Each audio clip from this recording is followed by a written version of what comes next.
Olá pessoal, tudo bom? Aqui é Tadeu Porto mais uma vez, estamos no nosso último episódio de uma série muito especial que o sindicato pensou, que é a série Petroleiros para Sempre. Nós conversamos com petroleiros e petroleiras da categoria aqui do Norte Fluminense, com o objetivo de poder preservar essa memória que é tão preciosa para todos nós, para a nossa categoria, e também poder bater um papo, conversar, mostrar um pouco da vida dos nossos petroleiros e petroleiras. Tivemos a oportunidade de ser recebidos e muito bem recebidos em casas dos nossos companheiros e companheiras filiados e filiadas. E hoje nós estamos também numa casa muito especial, que é a casa do seu Hamilton, que está aqui comigo. Grande companheiro, grande parceiro, e hoje nós vamos bater um papo muito legal com ele. Tudo bom, seu Hamilton? Tudo bem. Como estão as coisas, querido? Eu queria agradecer você pelo cafezinho, tá maravilhoso. Inclusive já vou pegar mais um pouquinho. Mas enquanto isso, para a gente começar o nosso programa, eu gostaria de começar com você da maneira que a gente começou, conversando com outras pessoas, que é querendo saber quem é o seu Hamilton, afinal. Como que foi a infância, como que cresceu, quais são esses valores que você carrega há tanto tempo, que você gostaria de deixar pra gente, pra nossa prosperidade? Tadeu, eu acho que aqui essa casa aqui, ela resume essa infância aí. Eu nasci nessa casa aqui há 63 anos atrás. Então, aqui meu pai é falecido, minha mãe já é falecida, já faleceu com 57 anos. Aposentou com 56 e faleceu com 57 anos, era professora. E meu pai morreu 10 anos atrás, faleceu 10 anos atrás, né? E era escriturário do INSS, inclusive. E aqui eu nasci e aqui começou toda essa jornada minha, que até estou vivo até agora, graças a Deus, por mais de risco que eu já passei, né? Que a gente realmente escolheu essa profissão de eletrotécnico, que é a minha profissão principal desde garoto. E a minha formação foi aqui, o primeiro grau aqui mesmo perto, né, que já de São Benedito, na escola que nem existe mais, no Santo Inês. Eu acho importante colocar essa formação, porque quando essa formação, a partir que for relatando a você aqui, você vai entender um pouco também do que é a Petrobras da Bacia de Campos. Sim, certamente. Né? Aí dali em 69, em plena ditadura já ali do Costa e Silva, eu fiz a prova de admissão para o Liceu de Humanidades e para a Escola Técnica, o Ensino Ginasial Industrial. Sim. Que foi a última turma do Ensino Ginasial Industrial, que fazia parte daquele sistema tecnicista de instrução que foi bem difundido em cima da ditadura desenvolvimentista, né? Que tinha como ideia grandes obras, como a Ponte Rio-Niterói, como a Itaipu Nacional, como as refinarias que foram construídas, né? No início eram só para refinar petróleo mesmo, que vinha do exterior, porque o Brasil tinha pouca produção, principalmente era na Bahia, né? Sim. E aí o que acontece? A gente ali era preparado para isso. Então eu ainda cheguei a estudar aqui nas oficinas aqui de fundição, serralheria. A gente tinha um turno que a gente saía daqui 6 horas, acordava, 7 horas a gente tinha que estar se apresentando, muitas vezes na parte da manhã, na parte das oficinas, e na parte da tarde, na parte educativa mesmo, que já era a antiga escola de aprendizes artífices, da Divino Peçanha, mas que já tinha mudado para o nome de escola técnica.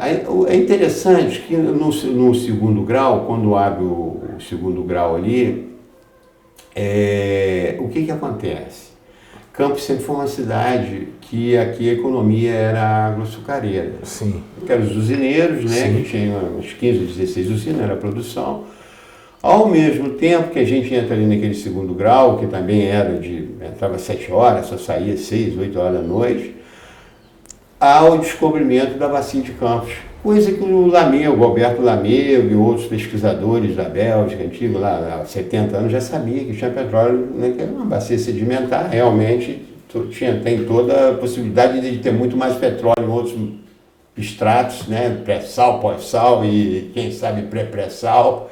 Que depende do tempo, né, dos organismos.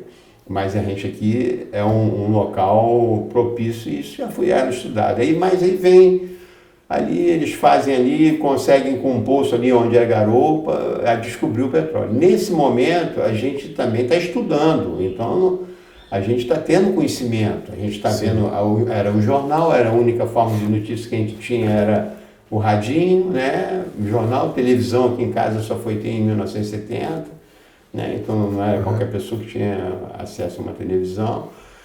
E aí o que vem? No segundo, quando a gente está no segundo ano, vem, porque lá tinha um CIE, que você chegava no terceiro ano, era um sistema de integração escola-empresa que ia, a maioria dos que se formavam, ou ia para o Amapá, daqui de Campos, ou para a usina de açúcar, para trabalhar, para tanto muitos petroleiros que vieram na primeira leva foram pegos na usina de açúcar de Campos. Olha só, que interessante. Né? Como Mariano, Ricardo, Valtinho e outros. Se você for lá, poxa, vários desses aqui foram trabalhar em usina, que trabalhava e tinha todo o conhecimento industrial de usina e serviria ali para serralheiro, para qualquer coisa que a Petrobras estava contratando naquele momento, que era geralmente profissões, capataz de produção, contramestre, mestre, inclusive até a nomenclatura da época medieval, né? Mestre, contramestre, capataz, isso se remete lá a 1400, 1300, na época do início do pré-capitalismo. Sim. E ela manteve isso por muito tempo, né? Mas era uma empresa que mantinha, antiga, né? Como a Siderúrgica Nacional. Moral da história. Siderúrgica Nacional, muitos se formavam e iam para a Siderúrgica Nacional, para Volta Redonda, outros iam para Ipatinga, Ouro Branco, né, a Uzi Minas, ou Amapá, né, que era a produção de bauxita lá. Depois veio a Fiat, veio em Belo Horizonte, montou a Fiat ali na década de 70 no meio, foram muitos trabalhar na Fiat em BH, foram até para Roma, muitos, aí vislumbrava aquilo, a gente não ficava em Campos, ou era a usina, que aí era um salário mínimo, no máximo, um mês salário mínimo, ou melhor, salários fora. E ali em 76, 77, vem ali na sala de aula, eu lembro como se fosse hoje, chegando um burocrata da Petrobras, né, com um terno direitinho, junto com o diretor e tal, Gilberto, o falecido Gilberto, e falando, gente, aqui a Petrobras vai se instalar por aqui por perto, a gente não sabe ainda se vai ser em Campos, havia a possibilidade de Campos, né, ou Macaé, mas ela está em Vitória. E a gente está recrutando aqui na eletrotécnica, na minha área na mecânica, mas vocês não estão formados ainda. Então vocês vão fazer um curso de 1 ano, por aí, uma coisa assim, ou em Aracaju, ou em Salvador, em alguma base nossa. A produção da Petrobras naquele momento, se era 200 mil barris, era muito. Sim. Para tanto que eu entrei ali em 84, eu tenho um plástico de 500 mil barris. Eu tenho um plásticozinho dela que eu recebi de 500 mil barris em 84. Então, lá em 78, 79, a gente importava tudo praticamente. Então, acho que é aí que vem esse protagonismo que a gente está deixando e perdendo agora nos últimos 10 anos para cá, né? Com esse ataque neoliberal, a gente tem que fazer essa reflexão depois. Sim. Tipo assim, se a gente chegou na autossuficiência, estamos jogando fora isso em um mundo hoje que a energia a gente não pode estar com a energia na mão dos outros como estava 40, 50 anos atrás. E não por coincidência na guerra que está, com a energia no centro da guerra. Né? Coisa que a gente viveu lá atrás e tem essa consciência nossa aqui guardada. Sim. Então ali, pegou essa turma, aquilo ali, a gente até ficou meio assim, não vai se formar no técnico, tal, não sei se depois eles se formaram, receberam o diploma, o que seja. Eu optei, no meu caso, né, a concluir o ensino técnico, né, como outros também, né, e eu também não tinha nem idade, porque os que já tinham 18 anos, que estavam mais atrasados, foram os que puderam fazer essas provas para ser captados, e outros foram captados nas usinas, porque o concurso era amplo, então era uma continha mesmo, era provinha de matemática 2+2, bem simples mesmo para levar, para tanto muitas pessoas só com o primeiro grau já era admitido. E aí a partir eu vou formar o segundo grau, tal, depois que formou, aí a gente tinha aquelas opções, ou Light, ou Telerge, ou Telemig, ou Teleste, ou Siderúrgica de Tubarão, ou Ponte Rio-Niterói, né? Ou Itaipu, ou Furnas, que eram empresas estatais, que era naquela época do desenvolvimentismo mesmo, da ditadura militar, desenvolvimentismo econômico, né? Do Celso Furtado, que muito fala, e que foi, no Brasil, eu acho que foi o que deu mais bem-estar. Então, a partir dali, eu fui para Sérgio, para aqui, para a divisa com o Espírito Santo, Santo Antônio de Pádua, que era Centrais Elétricas do Rio de Janeiro, né? Antiga Celf, que hoje é a Enel, né? Depois ali eu fui para a Excelsior, Espírito Santo Centrais Elétricas, foi a primeira a ser privatizada lá pelo Mota, que faleceu cedo, inclusive, que era do governo Fernando Henrique, que era o privatizador, né? Que privatizou a Vale do Rio Doce, isso já na década do final de 80, né? Aí, dali, eu fui para Furnas, para Passos, Furnas. De Furnas fui para Marimbondo, usina elétrica de Marimbondo, né? Ali me especializei em técnico especializado em subestação, de 500 kV. E dali fui para Itaipu Nacional, para a Eletrobras mesmo, para a parte da Eletrobras, para entrar na parte operacional mesmo. Aí tínhamos ali 1.500 pessoas, mas tínhamos lá trabalhando 60 mil pessoas que estavam construindo a barragem, já estava construindo e já estava montando já as três primeiras turbinas.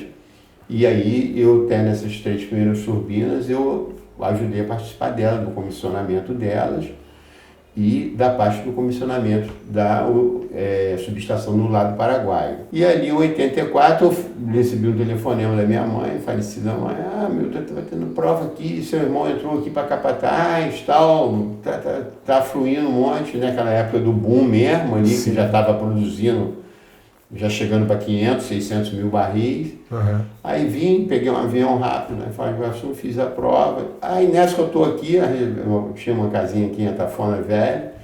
Quando eu estou ali, no outro dia, me chegam 15 pessoas, tudo funcionário da Itaipu mesmo, da Eletrobras, de Porto Alegre, de Pelotas, de Criciúma, de Curitiba, do Rio de Janeiro, sim, de Belo. Milton, soubemos que você saiu lá no meio expediente, pegou o avião, a gente veio também, que a gente quer vir para Petrobras, que nós não queremos ficar mais lá. Que isso? Amarado aqui, tal, fizeram inscrição, vieram para a prova, passou mais de 16 vezes. Aí a psicóloga lá da Itaipu juntou 3 psicólogos, chamou nós todo mundo, falou, para aí, nós gastamos um dinheirão com vocês danado, para vocês recolhemos, vocês vão lá, aí eu falei, mas aí o que vem essa decisão? Vem porque também você foi para mim, minha mãe morreu 6 anos depois, olha só, 57 anos. A terra estava te chamando. Parece que estava me chamando, não era o salário que estava em jogo. Até que a empresa também não era uma empresa, era uma empresa que estava no auge também. Pois é. E aí, o que acontece? Quando eu saio de lá em julho de 84, até de arrepiar. Na mesma semana que eu chego, o enxova pega fogo. Gente. Eu tinha que me apresentar na outra semana. Olha a ironia do destino. Aí nós, naquela turma toda de 30 para fazer o curso, mais ou menos 16 eram lá da Itaipu, desse curso de 30. Aí a gente entra em questionamento. Puxa vida, cara, nós vamos ter que... Aí já vem um falando que Pampo tem gás de enxofre, outro de tal, e enxova pegou fogo, aquele cenário todo. Aí vieram fazer a cobertura jornalística, aí vão lá, bate no monte lá de São Pedro de Aldeia, cai o helicóptero também.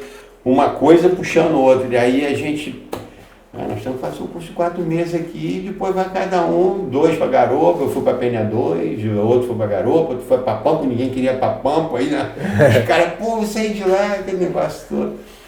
Mas vamos embora, tomou a decisão, vamos embora.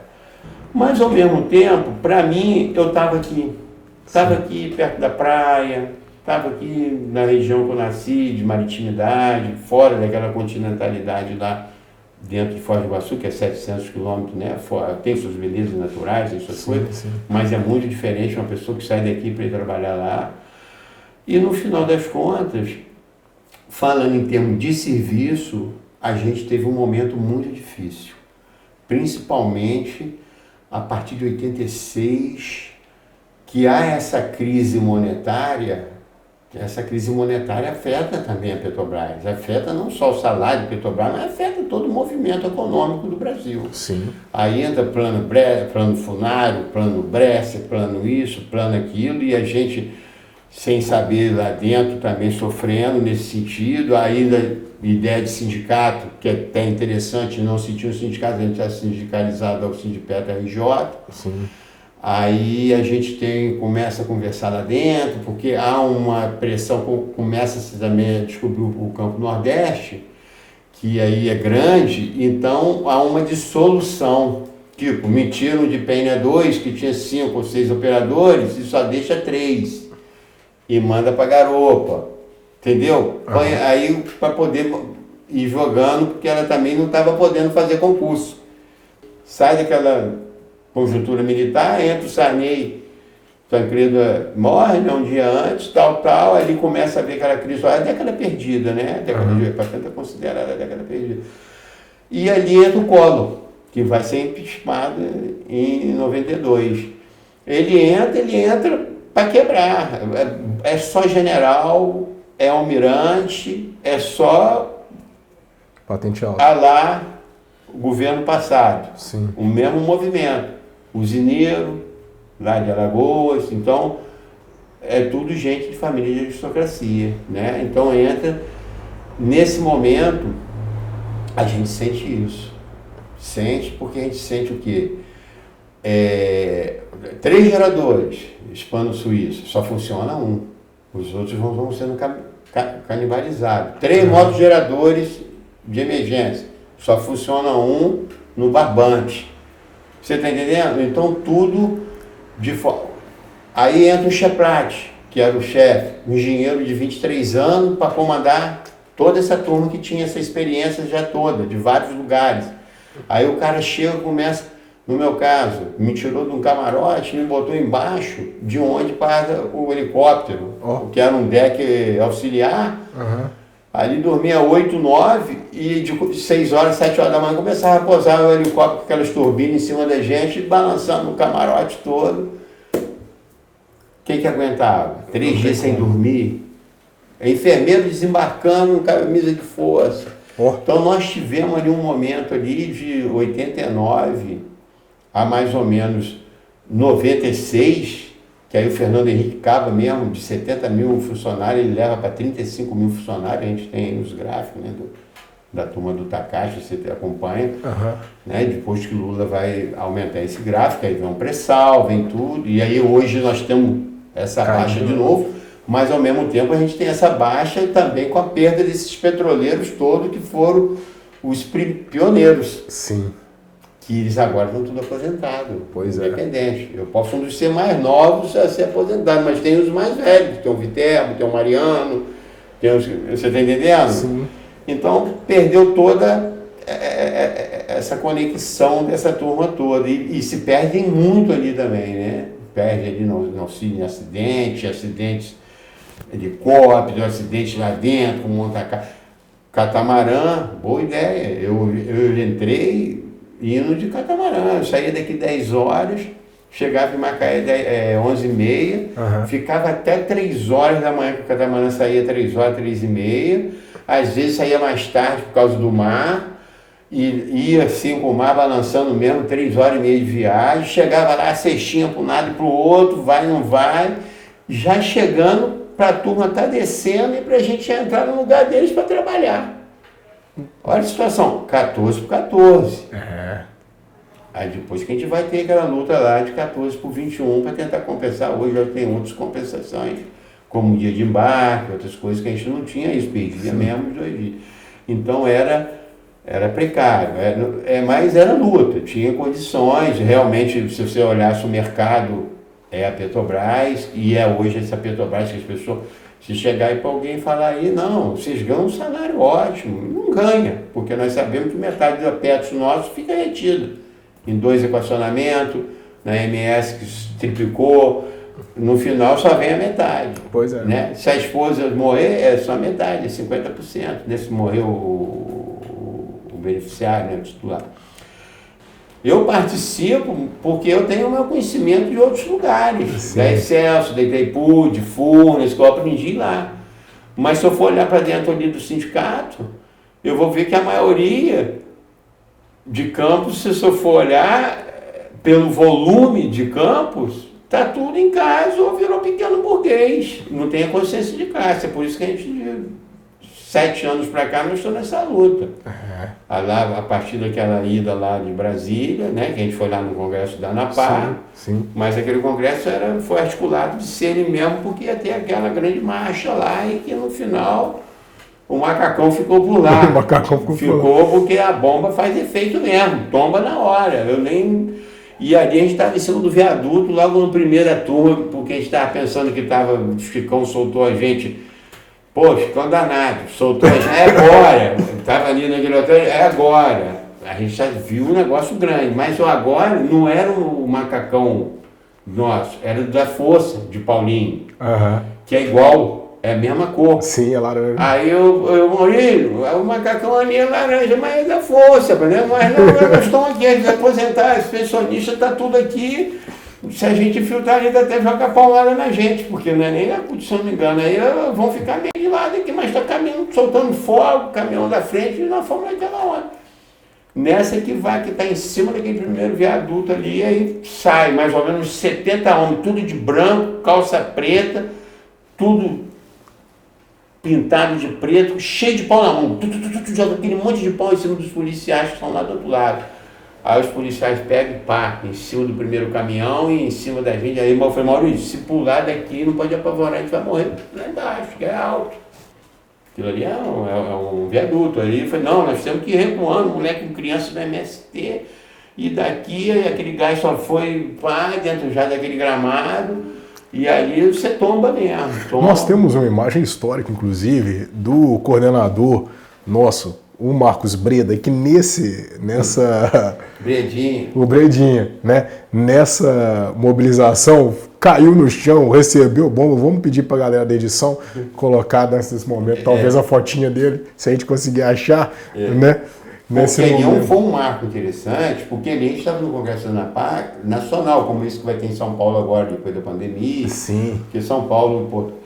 São 3 lugares importantes de previdência privada. Isso é bom até estar aqui relatando aqui. Sim. São Paulo, Porto Alegre em primeiro lugar, Porto Alegre, Belo Horizonte e São Paulo em terceiro. Esses 3 lugares. Olha. Campos acaba tendo um protagonismo agora, a partir do Chicão e falecido Tunil, que acabou associando a molecada toda ali, a turma toda da ANAPAR, e acabou a gente tendo um fluxo dentro da ANAPAR que a gente acaba tendo um protagonismo ali dentro. Que interessante. Que é o Norte Fluminense, como foi comentado antes. É um lugar do interior, de um sindicato que se fortaleceu e que temos que ter cuidado para não se enfraquecer. Por isso que é bom, importante estar buscando novos associados, principalmente no Porto do Sul, que é aqui que vai ser, porque eu tive na mostra do Feira Saber ano passado no IFE, minha menina está fazendo arquitetura lá, e conversei no stand do Porto do Açu, e o negócio deles é grande, é tudo, é eólico, térmico e gás também, e por todas, gás liquefeito e gás também em forma de gasosa. E o sindicato aqui, a tendência é que tenhamos vocês que estão com a safra de Teseu ainda, que é essa safra de vocês, Sim. que eu acho que é mais ou menos a última, né? Não tem... De Petrobras, você fala? De Petrobras tem o quê? Meia dúzia de gato pingado aí, que houve aí, mas só mais as cargos mais de chefia, para cargo de técnico, operador, essas coisas que estão se fazendo de teletrabalho, vai sendo mais automatizado. E Bernardo, ontem eu vi também o gráfico do Takashi, que eu nem sabia que estava aquilo tudo, aquele monte de plataforma hibernada, garopa, penha, tudo que eu trabalhei, penha 2, garopa, não funciona. P37, vai ficar, já foi uma das maiores produções. E precisa tirar aquilo de lá, porque pela lei ambiental, aí eu entro pelo estudo, pelo conhecimento, pela lei ambiental, você colocou aquilo ali, você recebeu a rima para aquilo ali. Sim. Se você vai descomissionar aquilo, você tem que desmontar aquilo. Aquilo está preso lá embaixo. Quanto que gasta para desmontar aquilo? Então, aí veio aquela ideia. É um novo mercado. Veio a ideia do Takashi. Não. A empresa tem que ser de energia.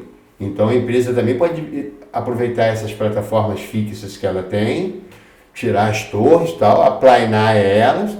Nós temos turbinas menores hoje de potentes e jogar ali de forma que elas recebam, cada plataforma fixa dessa faça uma produção boa de energia, né? E aí, como diz Tonhão, é uma energia que a gente não tem muita mobilidade porque precisa de bateria ou linha de transmissão para poder logo estar entregando e tal, mas sempre tem jeito para tudo, né?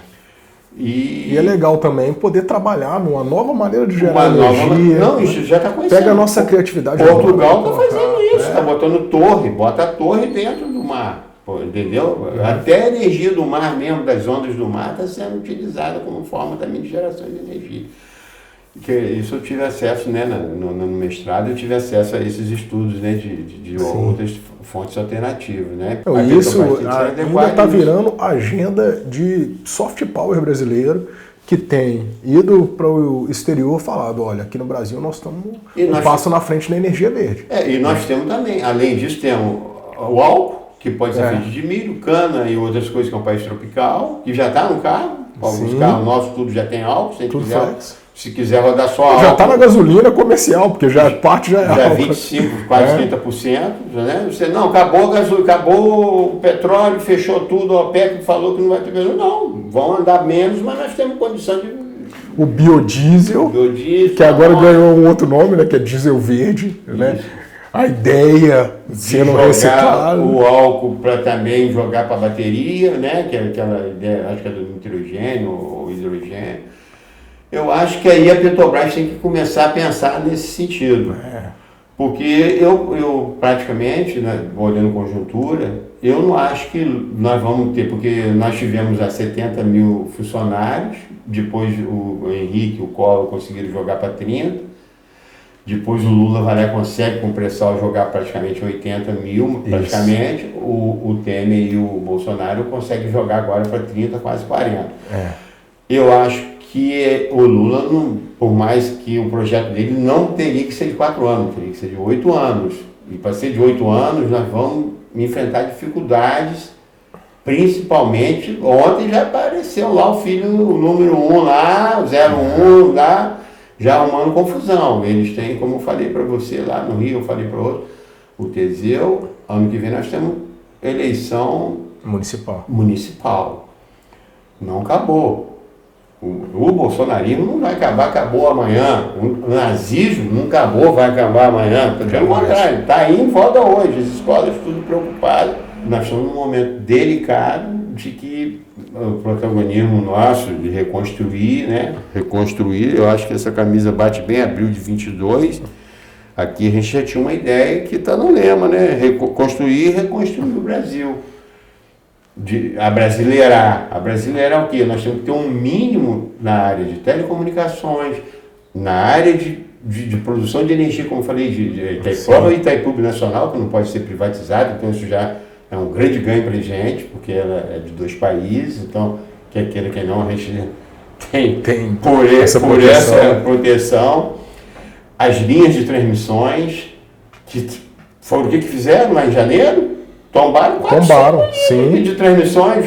Não foi um guerrilheiro. O seu Hamilton, no próprio 8 de janeiro, na noite mesmo, eles já começaram. Onde que eles começaram a ameaçar?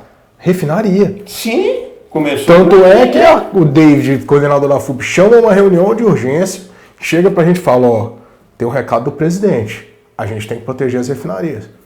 Como que a gente vai fazer? Não sei, mas não pode deixar se alastrar. E sindicatos nossos começam a bolar plano, muitos vão para a porta da refinaria para não deixar. Lá no Paraná tem vídeo e tudo deles fazendo enfrentamento. Lá é bem conservador. É conservador e lá é imigração ucraniana, russa, eu morei lá, eu sei. Polaca, olha só, rapaz, no Paraná. Você trouxe raízes mais profundas ainda do que eu tinha pensado. Lá é tudo.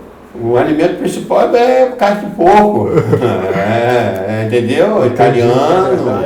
Um ponto de vista, inclusive, que eu gostaria de perguntar para você, mais filosófico mesmo. Filosófico.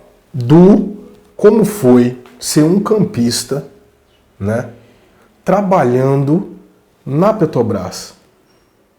Você trouxe para a gente a questão de como que o Sindipetro emerge na força dos aposentados, pareando com Porto Alegre, né? Rio Grande do Sul, Minas Gerais e São Paulo. Como foi ser, de alguma maneira, num ponto na vida, chamado por essa terra, mesmo tendo um emprego muito bom lá no Sul, chamado para cá e tá lá. E agora eu tô vendo você, por exemplo, com esse tanto de conhecimento, talvez possa me ajudar. Eu posso ajudar você. Não tenho dúvida.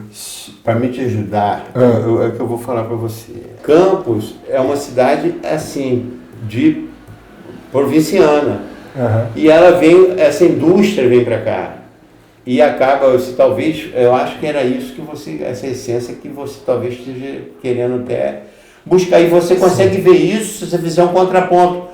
Conversando talvez com Samuel, por mais que seja das Alagoas também, que é um lugar também provinciano, que é da aristocracia da cana-de-açúcar, mas tem uma vivência maior, ou você de Minas, ou outro que venha do Rio Grande do Sul, ou que venha da Bahia, que venha de lugares maiores, centros maiores como Rio de Janeiro, Niterói. Então você consegue fazer uma diferenciação. Eu, na minha ideia, eu tenho um leque maior, justamente porque eu tive contato com várias pessoas, tipo lá na Itaipu, no comissionamento, era sul-africano, sueco, Brombolveri, Siemens, era tudo importado. Então ali só tinha gringo, a gente tinha que era 2 brasileiros trabalhando com 10 gringos. Mais ou menos a Petrobras também teve esse momento, que eu cheguei lá trabalhando, principalmente no Suíço e tal. Mas eram 1 ou 2, um belga, um tal, um francês, que seja, mas lá não, muito mais. Mais ou menos o que você quer dizer, que eu acho, é que a Petrobras aqui, ela ao chegar aqui, como eu contei aquele início ali da escola técnica, pegando aquela turma, foi uma nova opção que veio fora daquela produção tricentenária da cana-de-açúcar. E a própria Petrobras vai pegar os principais contramestres, eletricistas, torneiros, serralheiros da Petrobras, vão ser trabalhadores das usinas daqui. Pessoas que tinham muito mal um ginásio, mas tinha toda a teoria, toda a prática da usina, de fazer a refinagem da usina, que na final você está refinando lá também, está extraindo e está refinando. As ideias dos processos é meio parecida, com elementos diferentes. Então você vai ter essa cultura também desse pessoal que vem do interior, que vem de Baixa Grande, que vem da usina Santa Cruz, que vem do interior daqui de Campos ainda. Fora os que vêm daqui, que vão fazer cursos em outros lugares e acaba juntando um com o outro. E Macaé também, quer queira, quer não, mesmo sendo uma cidade que tem mar, tem uma praia menor, mas ela nunca foi considerada como de Rio das Ostras para cima. Rio das Ostras, Arraial, Cabo Frio, Saquarema, ela sempre foi mais para Carapebus, Quissamã, que também pertencia a Macaé e foi emancipada há mais ou menos 20 anos, lá em usinas de açúcar, que você chega lá e estão abandonadas. O meu medo, eu até falei no sindicato ontem, é que essas plataformas, porque fica caro o descomissionamento, virem essas usinas abandonadas. Olha só que coisa... Mas aí, olha só que coisa interessante para a gente pensar junto, né? O sindicato dos usineiros, como você colocou, já é a portinha pequena, mas o sindicato dos petroleiros norte-fluminense já foi uma outra coisa. Não, dos usineiros não, dos trabalhadores. Trabalhadores de usina, desculpa. Os usineiros, eles têm já reunião. Tinham, porque agora é só um. Praticamente só tem um usineiro em Campos, é o vice-prefeito. O vice-prefeito de Campos é o usineiro de Campos, Frederico. Ele é o único usineiro de Campos. Sim. Ele vai esquecendo a consciência de classe dele. E hoje esses caras estão aí, estão aposentados. E se a gente chegar lá no sindicato, mas nosso sindicato está forte, porque a gente também tem as pessoas, aí entra o protagonismo de quem? Do lado de Maceió, de Minas Gerais, do Ceará, do Paraná, e que nós não podemos perder e que até se arraizar em Campos. Então a gente não pode perder isso. E no futuro, eu acho que o futuro, para nós agora, nós estávamos de 2016 até agora, a gente só trabalhou. Só apanhou. Fora, polícia, trancaço, tal, né? Camburão pago, intimidando com um pedaço de pau, né? E querendo jogar gás. E agora? Agora nós temos que fazer isso que está na camisa aqui, que está lá de abril de 2022. Então, na verdade, abril de 2022, a eleição foi em outubro, setembro, outubro, né? Então já estava escrito aqui e o candidato falou, eleito, nós temos que abrasileirar. E ainda escreveu no slogan dele, não tirou o Pátria Amada, que a cada eleição, cada governante tem, né, a ponte para o futuro e por aí vai, Pátria Amada Brasil, ele foi lá botar, construir e construir. Então você vê que é a Van Premier, né? A Van Premier, aquele congresso ao vivo que a gente foi feito em abril, porque estávamos na pandemia.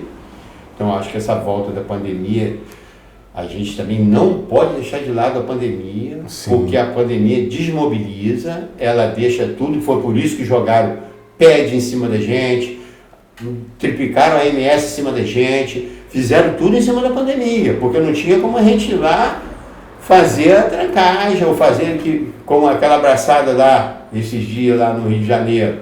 Fomos lá em 40, abraçou, estava de macacão tudo, um ou outro camisinha tal, pá, tirou o retrato, parece que tem 100. Acabou, o cara no outro dia já estava tirando o time, acabou, tchau, benção. Então vai ser por aí daqui para frente. Tem que usar também os meios dessa forma. Não há necessidade, às vezes, de levar 300 pessoas, né?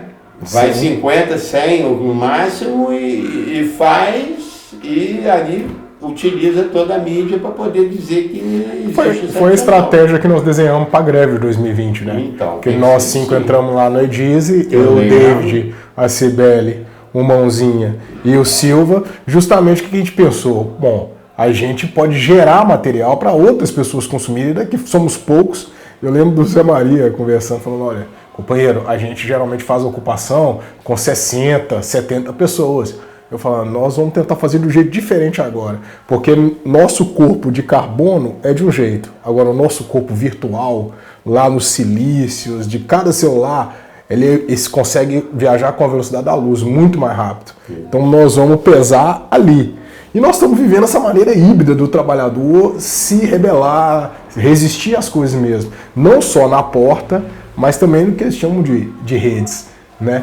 E é que nosso sindicato conseguiu ter força para isso justamente por dar força da categoria, que é a estrutura de comunicação que a gente encontrou, a habilidade dos trabalhadores de comunicação de dentro do sindicato para ter a visão do que estava acontecendo e nos passar e trabalhar junto com a gente, é uma coisa muito legal. Eu vou dar um exemplo assim, eu tenho 2 irmãos petroleiros que são aposentados, um aposentado com nível superior, né, e o outro topado em nível médio, né.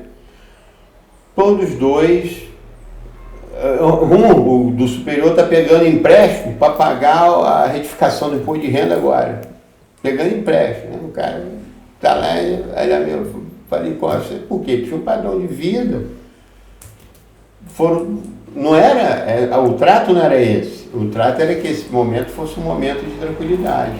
E aí talvez isso também está fazendo a gente se unir mais, né? Sim. Os aposentados pode ser também o foco de resistência.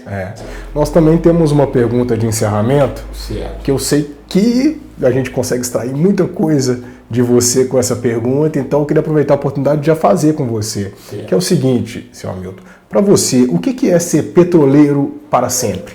Se você puder compartilhar com a gente, o que você falaria?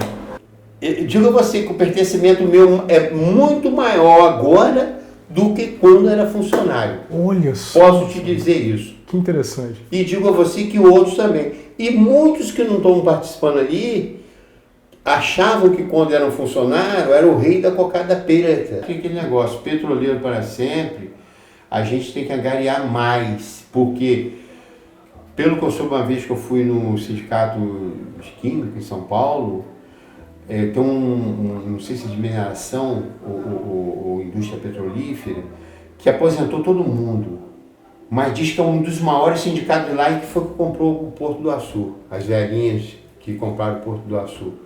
Está até hoje funcionando como um dos maiores sindicatos do Canadá, os Estados Unidos, pega um pedaço de um de outro, todo mundo já aposentado, não sei se é da mineração, e eles lá tem que eles podem comprar ativos, não é como a Petros, que a gente só tem 5%, para ficar comprando O resto a gente tem que deixar na bolsa. A bolsa vai a 115, vai a 103, vai a 70. Você tem que ter dinheiro líquido para pagar quando você tem um plano maduro. Sim. Vai acontecer isso no PP2 também. Quando chegar lá que aposentar, vai aposentar. Se não entrar gente agora para poder ficar mantendo a mutualidade do negócio. Então, eu estou falando nesse sentido que o cara tem que ampliar um pouco para a parte também dessa da Petros, né? Tranquilo, senhor. Não poderia ter deixado. Muito obrigado, a gente agradece. Vai de ônibus ou vai de carro? Vou de ônibus, Águia Branca. É da Águia Branca, é 13 horas mesmo. 13 horas já estou indo lá. Na minha época tinha 2 horários. Hoje, com o Pôr do Açúcar, tem quase meia dúzia de horários. Tudo executivo, que é o pessoal de Vitória e do Tubarão que vem para cá. Quem tem que é o carvão que vai para lá, o minério de ferro roda agora, quer dizer, essa interatividade também com o Preto, né, com Mariana. Essa conexão forte dessa região daqui, né? Então, pessoal, nós terminamos aqui a entrevista com o seu Hamilton. Né? Queria agradecer muito os companheiros e companheiras que filmaram aqui nossa última entrevista, companheiro Jefferson que está aí na produção, companheiro Luciana, trabalhadores árduos que fez com que fosse possível a gente ter esse material, extraindo essa memória tão importante. Certamente, se tudo der certo, voltamos com mais temporadas, voltaremos com mais conversas, de maneiras cada vez mais ligadas com as propostas da categoria. No mais, fica todo mundo com Deus, tamo junto, um abração do Sindipet NF e da equipe de comunicação.